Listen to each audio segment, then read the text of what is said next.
I was talking about Israel, and the region in general in the Middle East is so complex, and for the average layperson trying to understand what's happening, it sometimes goes beyond. Would you help us kind of understand the tensions in the Middle East, and why does the situation with Israel and Iran mean so much to the region right now? Yeah, well, I can only suggest you read what I wrote a year ago called Reflections on the Turmoils in the Middle East, which began with the situation in Libya 1 year ago.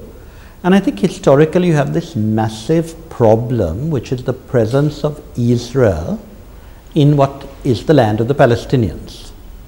Now, when I say that, Israelis immediately say, you know, you're anti-Semitic or whatever. And I think one of the problems is that the Jews were just appallingly treated by the Europeans, culminating in Hitler, but not only Hitler, several European countries. And of course, the solution was to compensate them with land elsewhere. So they took this land from the Palestinians. In those days, Asiatics didn't matter, Muslims didn't matter. So these people were basically told to give their land to the Israelis. Now, I think that was bad enough, and if we had anything like the modern world, it would never have been allowed. But of course, as you know, the United Nations in 1948 was a European club with a bit of support from South America and so on, who didn't really understand Asia. There were hardly any Asian Muslim countries around. The few that were could be described as fanatics. And the result was you had this, but let us say we now accept that. But the boundaries of 1948 were completely traduced. Israel, using the excuse of the other countries around refusing to recognize Israel, to launch a preemptive strike. But who suffered? The Palestinians. And you know, I was in Lebanon a couple of months ago. The sheer horror of 500,000 refugees who've been there for 60 years. The same is true all over the place. Gaza, which is a pit. So this monstrosity was allowed to go on, and no one has bothered about resettling those people. And you did have then the transformation of Israel into a tool, and it was a tool in those days, which is why I continued to feel sorry for Israel until its recent incarnation, of the Cold War and of imperialism. So you had the Suez War.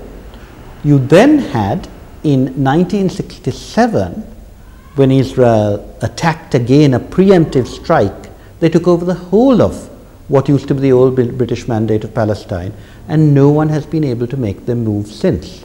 And sadly, whereas in those days we used to think of Israel as, in a sense, a little David fighting these large numbers, it was good propaganda, but it was still a small country. You now have a country which is equipped with nuclear weapons, has America supporting it absolutely, so that that willingness to compromise, which marked the best of the Israelis, people like General Rabin, no longer exists. You have intransigence and total animosity to anyone they see as taking anything away from them.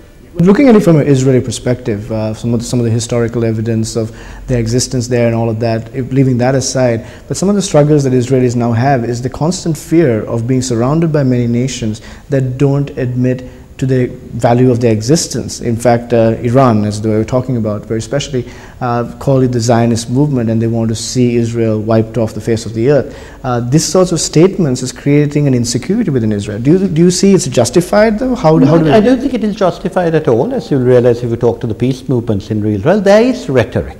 And certainly some of the Arab nations that talked of not accepting the 1948 decision and wiping Israel off the face of the earth contributed to a sense of insecurity.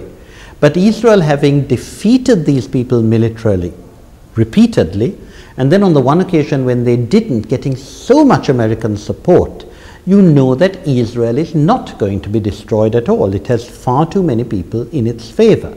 So there is a false effort to pretend you're neurotic.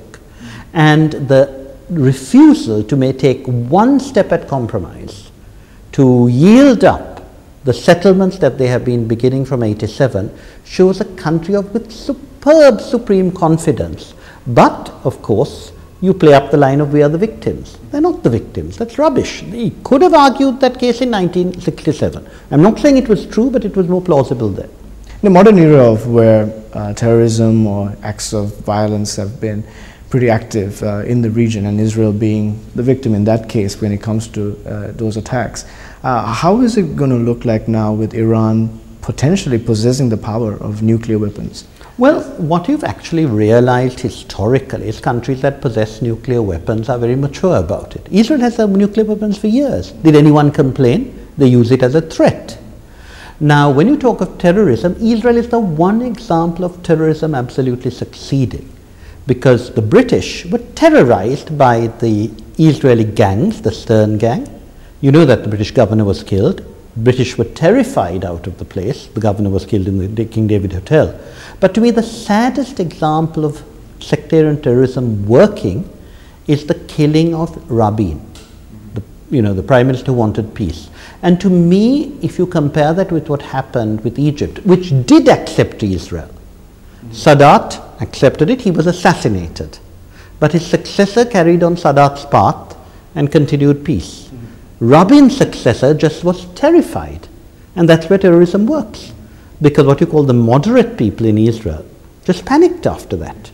So I think the terrorism is really successful on the Israeli side. Of course, you get the terrorism of the Palestinians, and I think they realized they had to eschew that, which is why the PLO finally came to the negotiating table. But what happened? They were immediately repudiated. Arafat tries to negotiate. Anything he says is presented as intransigence. But when Israel refuses to change on the settlements and builds walls, so I think we really have a situation of double standard, and it's compounded by the fact that America now is the victim of its own preposterous electoral system. You know, when you have a situation where extremists dominate the battle for the primaries, you can see that poor President Obama, who I think would like to do the recent thing, is terrified out of his wits. You know, I find it so funny that people complain in Sri Lanka that government is not moving the direction I think it should move, because they're frightened of electoral considerations. But you know, America is a standing example of a viciousness that extends to things like support for terrorism, provided people will support Israel. Yeah, as you can see, I like how you explain the fact that it's far more complex than we may see it to be. And hopefully the situation will cease and there will be at least peace. Well, the key is for America to tell Israel, develop democracy, tolerance and pluralism. Guard yourself and we will certainly protect you, but do not engage in murderous activity outside with other countries. Now, with those words of advice, we would conclude this interview. Thank you for watching. You're watching Global Perspectives. We'll be right back. So I want to thank you so much for being part of the show. Pleasure. Thank you.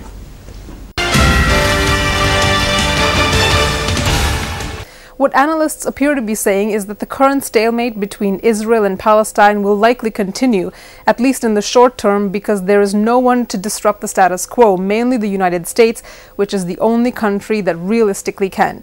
We probably won't see anything change, at least for another 6 months, until after the US presidential elections.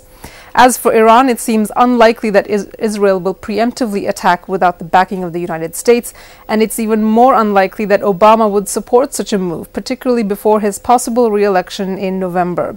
But the fear psychosis within Israel about an Iranian attack may be helping the Israeli government further its stronghold in the occupied territories. And that's our show for tonight. We hope you enjoyed it, and we would love to have your feedback. If you missed any parts of the show, the entire show is available at youtube.com/newsfirstsrilanka. We invite you to watch and leave your comments. This is Global Perspectives on MTV Sports. Thank you for joining us, and good night.